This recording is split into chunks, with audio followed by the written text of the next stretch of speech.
தந்தை, மகன், தூய் ஆவியாரின் பெயராலே ஆமென். ஆன்ம வழிகாட்டி டிசம்பர் மாதம் 14ஆம் தேதி ஞாயிற்றுக்கிழமை. தூய் ஆவியாரிடத்தில் நம்மை ஒப்பு கொடுத்து மன்றாடுவோம்.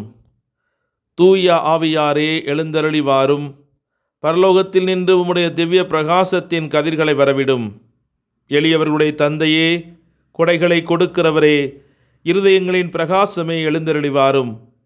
உத்தம ஆறுதலானவரே, ஆத்துமங்களுக்கு மதுரமான விருந்தாளியே, பேரின்ப ரசமுள்ள இளைப்பாற்றியே, பிரகாசத்தின் சுகமே, வெயிலில் குளிர்ச்சியே, அழுகையில் தேற்றரவே, எழுந்தருளி வாரும்.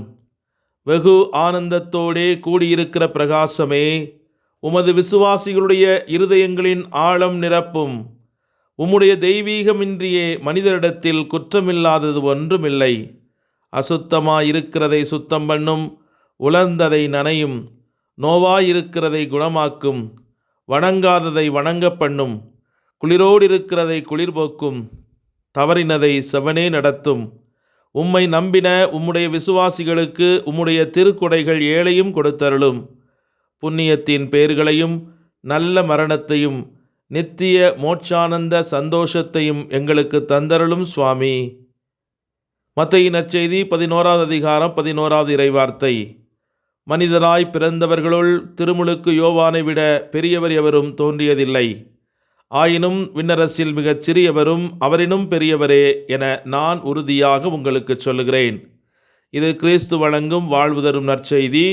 கிறிஸ்துவே உமக்கு புகழ். சிந்தனை. இன்று திருவருகை காலத்தினுடைய 3ஆம் ஞாயிறு, மகிழ்ச்சியின் ஞாயிறு என்று இது அறியப்படுகிறது. இயேசுவின் ஊழியம் அற்புதங்களால் நிறைந்திருந்தாலும் அவை அவருடைய பணியின் மிக முக்கியமான பகுதியிலிருந்து வெகு தொலைவில் இருந்தன. அவரது அற்புதங்கள் இறுதியில் இறக்கும் உடல்களை குணப்படுத்தின. ஆனால் அவரது மறையுரை என்றென்றும் வாழும் ஆன்மாக்களை குணப்படுத்தியது. ஏனெனில் அவரது மறையுரை இறுதியில் அவரது மிகப்பெரிய வேலையை சுட்டிக்காட்டியது. ஆன்மாக்களின் மீட்புக்காக துன்பப்பட்டு இறப்பதுதான் அந்த செய்தி. இயேசுவின் முதல் சீடர்கள் இயேசு அற்புதங்கள் செய்வதை பார்க்க விரும்புவார்களா அல்லது துன்பப்பட்டு இறப்பதை பார்க்க விரும்புவார்களா என்று நாம் கேட்டால் பெரும்பாலும் அவர்கள் அற்புதங்களையே விரும்புவார்கள். அத்தகைய கேள்வி அவர்களை குழப்பத்தில் ஆழ்த்தியிருக்கலாம். ஒரு பெரிய இறைவாக்கினர் ஏன் துன்பப்பட்டு இறப்பதை பார்க்க விரும்புவார்? இருப்பினும் இன்று ஒரு இறையியல் கண்ணோட்டத்தில் இயேசுவின் துன்பம், மரணம் மற்றும் உயிர்த்தெழுதல் ஆகியவை மனித வரலாற்றில் மிகப்பெரிய செயல்களை விளைவிக்கும் என்பது தெளிவுபடுத்தப்படுகிறது. இதையெல்லாம் கண்டு தன் மகன் சிலுவையை சகித்தபோது பக்கபலமாக நின்று அவன் உயிர்த்தெழுந்தபோது அவனுடன் மகிழ்ந்த நம் ஆசீர்வதிக்கப்பட்ட தாயாக இருப்பதை கற்பனை செய்து பாருங்கள். சந்தேகத்திற்கு இடமின்றி நம் ஆசீர்வதிக்கப்பட்ட தாயிடம் தன் மகனிடமிருந்து சில அற்புதங்களை காண விரும்புகிறீர்களா அல்லது உலகிற்கு இரட்சிப்பை கொண்டு வந்த அவரது பரிபூர்ண தியாகத்தை காண விரும்புகிறீர்களா என்று கேட்டால் அவர்களுடைய பரிசுத்தமும் துக்கமும் நிறைந்த இதயம் பிந்தையதையே தேர்ந்தெடுக்கும். இன்று உங்கள் சொந்த வாழ்க்கையின் சூழலில் இந்த கேள்வியை பற்றி சிந்தித்து பாருங்கள். நீங்கள் ஜெபிக்கும்போது நீங்கள் முதன்மையாக உதவிகள், ஆசீர்வாதங்கள் அல்லது அற்புதங்களை கேட்கிறீர்களா அல்லது நீங்கள் முதன்மையாக சிலுவைக்காக ஜெபிக்கிறீர்களா?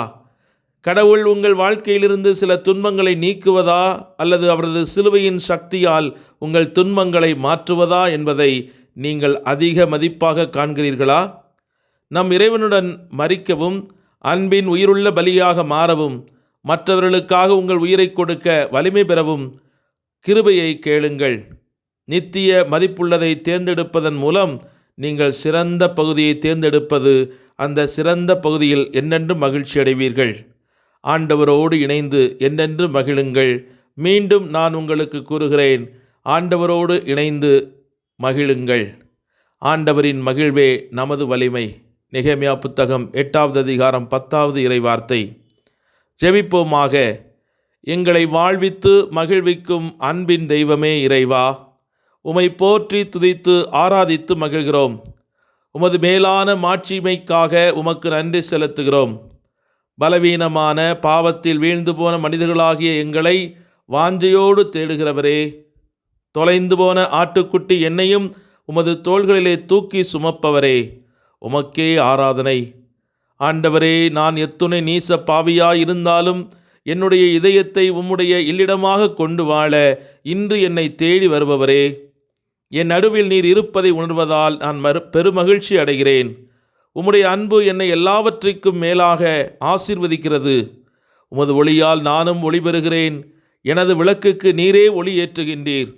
உமது அருள் துணையால் மதில்களையும் தாண்டிச் செல்ல எனக்கு அருள் தாரும். எனக்கு வலுவூட்டுகிறேன் துணை கொண்டு எதையும் செய்ய ஆற்றல் உண்டு என்பதை உறுதியாக நம்பி உமது கரங்களிலே என் வாழ்வை முழுவதுமாக ஒப்புக்கொடுக்கிறேன். இன்றைய என் கோபங்கள், வெறுப்புகள், பொறாமைகள் எனது உறவுகளை காயப்படுத்தி பிரித்து விடாதபடி தூய ஆவியானவரே, என்னுடைய எண்ணங்களுக்கும் வார்த்தைகளுக்கும் சூழ்நிலைகளுக்கும் முத்திரையிட்டு காத்தருளும்.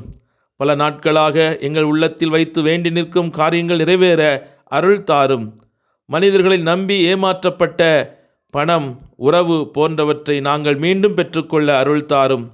எதிர்காலத்தை குறித்து கலங்கி நிற்கும் காரியங்கள், வேலை வாய்ப்புகள், படிப்பு, வெளிநாட்டு பயணம், பிள்ளைகள் மற்றும் பேரப்பிள்ளைகளுடைய நல்வாழ்வு போன்றவற்றையும் உமது கரங்களில் ஒப்படைக்கின்றேன்.